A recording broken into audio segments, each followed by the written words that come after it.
अभिनेता प्रथमेश परब आणि क्षितिजा घोसाळकर यांनी 14 फेब्रुवारी 2024 ला साखरपुडा केला. त्यांच्या साखरपुड्याच्या गोड क्षणांनी सगळ्यांचंच लक्ष वेधलं. टाइमपासमधील दगडू या भूमिकेमुळे प्रथमेश घराघरात पोहोचला आणि याच सिनेमाच्या गाण्यावर त्याने त्याच्या बायकोसोबत रोमॅन्टिक डान्स केला.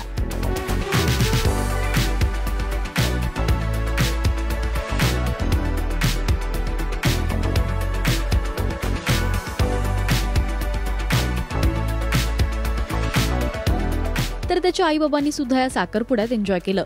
तर त्याचा टाइमपास मधला मित्र बालभारतीने सुद्धा भन्नाट डान्स केला.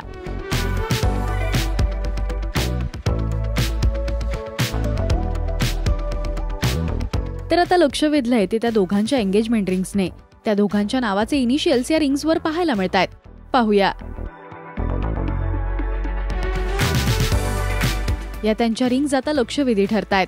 तुम्हाला प्रथमेश क्षितिजाच्या रिंग्स कशा वाटल्या हे आम्हाला कमेंट्स मधून नक्की सांगा. मराठी सिने विश्वातील बातम्या, अपडेट्स आणि गॉसिपसाठी तुम्ही सबस्क्राईब करा राजश्री मराठी.